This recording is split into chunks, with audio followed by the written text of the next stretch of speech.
The G20 summit took place in Russia last week, and for the first time in at least 3 years, European leaders found themselves out of the economic firing line, with emerging nations' troubles taking the spotlight. BRICS nations also announced plans to launch a $100 billion currency pool for emerging economies. This is aimed at helping to defend against a balance of payment crisis. To unpack the matter further, I'm joined by Peter Draper, who is a senior researcher at the South African Institute of International Affairs. Peter, an old friend of Political Exchange, welcome back. Thanks for joining me on the program. Now, of course, the question of Syria was the big foreign relations issue hanging over the summit, and we know that the G20 was meant to look at things like poverty. It was meant to look at a whole range of developmental issues. From where you're sitting, did the Syria question overwhelm the summit? No, I don't think it did, largely because of President Obama's decision to take the US decision to its own Congress. Right. So the world is waiting to see what the US Congress decides. It's undoubtedly made the discussions more difficult, but in a sense the die was cast some time ago. It's created an intensity to the discussions, I would say, but it wasn't entirely unexpected. Having said that, the substantive issues on the G20 agenda are really economic. Right. The foreign ministers would have dealt with the Syria issue more substantively. And on the economic agenda, as you say, it's really the emerging markets crisis that's moved to the centre stage now, along with a range of other more technical things, some of which do involve the Europeans, so the debate about tax reform. Yes, it's a big issue. Okay, let's talk first about some of the issues around emerging economies. Of course, the BRICS countries coming to the fore, as a bloc, and often there is this kind of question about whether BRICS is the beginnings of alternative global architecture to rival, your G8s and so on.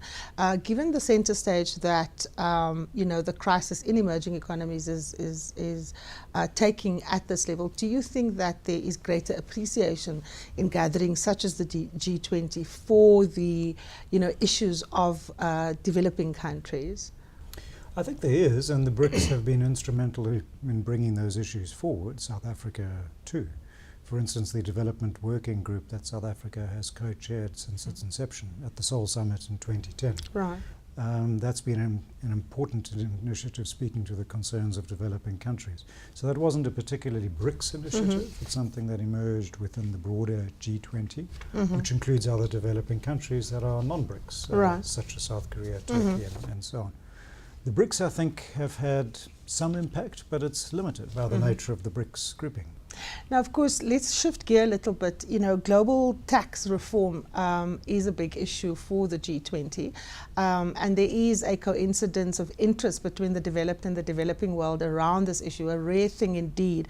Take us through why this is important. Let's start with the developed economies.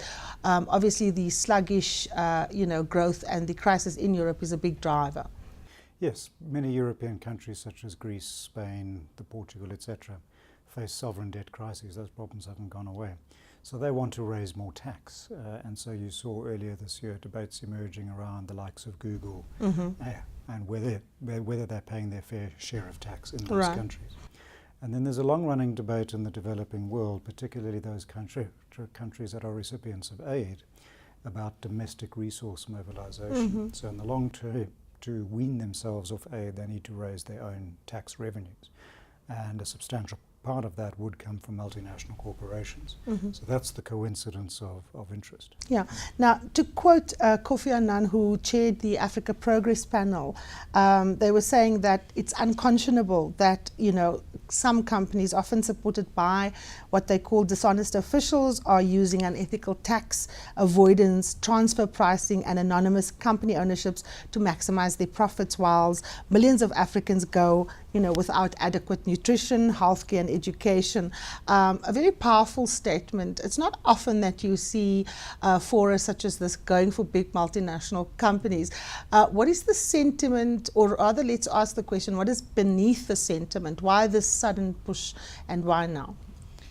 Well, that's a good question. So in the G20 context, multinationals have been targeted in a number of ways. Bankers, first and foremost, because of the financial crisis. And in this case, it connects back to that revenue justice issue, I suppose.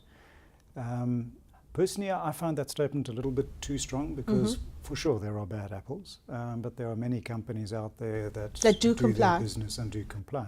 So is there a problem with the rules framework? That's one question, and I think the OECD is starting to look at that. But to do it on an international basis, that is challenging because countries compete for investment. I was just going, in fact, that was my very next question. I mean, you have incredibly diverse bases in various countries. How do you even begin to construct legislation that is universal or global when the contexts are national and so very, very different? And they compete fiercely. So that's why the OECD which put together the position paper on this, focused on the issue of information sharing. That's really what the G20 discussion's about. So there needs to be more transparency and more information sharing between tax authorities across borders. And if you can achieve that, you can show some daylight onto the multinationals that are not complying. I guess that's the underlying logic. So it's relatively limited, but it's a starting point. Yeah, but now what about what happens at the G20 enables countries at a global level to do any kind of compliance or enforcement? I mean, it would be very hard, to start there. I mean, one would assume that this is going to take a long time to negotiate. Legal frameworks will have to be drafted in which these agreements or resolutions come to, if it comes to pass. How do you even move from that to the question of compliance, across countries? Well, let's take the Basel III regulations as an example. Exactly. So legally they're not enforceable at an international level, but it originated in the G20 context. And essentially what the G20 finance ministers and central bank governors did in that case is they tasked a multilateral agency, the Financial Services Board, to go forth and concoct these new regulations. And then the member states adopt them. So they choose voluntarily to adopt them, and that's how the process unfolds. And I would see a similar process unfolding in the case of international tax treaties. So the OECD has put together a framework, and it would expect the G20 states to adopt it, and then through a demonstration effect, presumably it would take off. But it's not necessarily enforceable in a legal sense. Yeah. Let me quote Kofi Annan again. It says, when it comes to Africa, Annan recommends that regulations focus on tackling evasive maneuvers like transit mispricing or fudging the numbers on the true values of imports and exports. Again, very difficult things to monitor, to comply. You are relying here on a situation where various stakeholders buy in general terms to what has been agreed. Yes, it's very easy to hide things in the pricing mechanism, particularly if a company is moving goods within the corporate network. It's very difficult to know where the true value lies. But where this intervention is aimed is at the tax authorities and getting them to cooperate across borders. That will happen where they have the incentive to do so. And I think that's the challenge with this framework, as you correctly pointed, because some countries want the revenues, so they don't mind if the company's under invoice, more tax revenues at home. So that's always going to be the challenge with these kinds of frameworks. Now, of course, one of the issues that came up here was the launch of the $100 billion currency pool for emerging economies. And of course, the whole question is the balance of payments crisis as a measure to ameliorate that crisis. Is it enough, though? Depends how big the crisis gets, I guess. But look, the IMF has a large amount of money to fight crises now, some of that contributed by the same BRICS nations. One really has to speculate about tapering of quantitative easing and how serious that's going to get and how many countries would be affected, and then whether they would resort to this mechanism, because we don't know much about it. What are the rules, will there be conditions, and so on, versus the IMF, which clearly there's lots of issues there. So I think the jury's still out, A, on how it will operate. Maybe they've come to an agreement, it's not in the public domain, and B, whether it'll be enough money. That remains to be seen. But certainly to have an additional defense behind the IMF particularly, I think is useful, or potentially as an alternative to the IMF. Well, prior to the conference, the G20 taking place, we saw South Africa's currency, going through quite a rough patch, with the finance minister speaking out very clearly, both in the Wall Street Journal and in the local papers. In South Africa, the question has always been about the rand's volatility. To what extent are measures taken at these levels going to impact on currencies such as the rand, given the fact that South Africa is Africa's largest and most diverse economy? Well, I think this particular measure won't have much impact on the markets. I seriously doubt that. The biggest impact is going to come from foreign investors, particularly in the developed world, and their calculations of South African risk, and that's a function of tapering. So we want to draw our money out of certain markets. So we look at South Africa, we compare it to Indonesia, we compare it to others, and South Africa, we don't think it's going in the right direction domestically, then we pull our money out. Whether there's a fund in place or not, I doubt will enter into their calculations.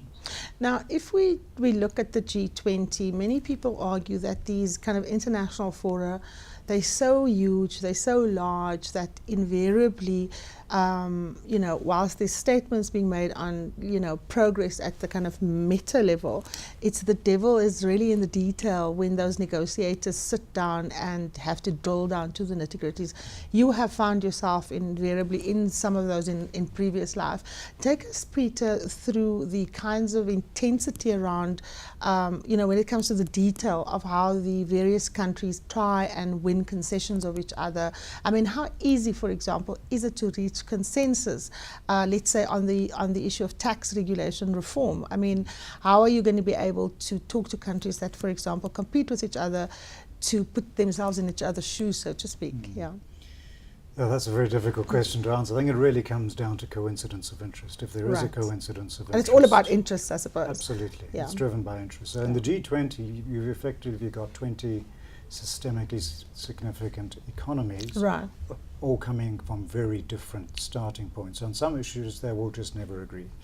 So issues such as currency management, is the US, or has the US by engaging in quantitative easing been devaluing its currency? The Brazilians said yes, it's unfair, and so on.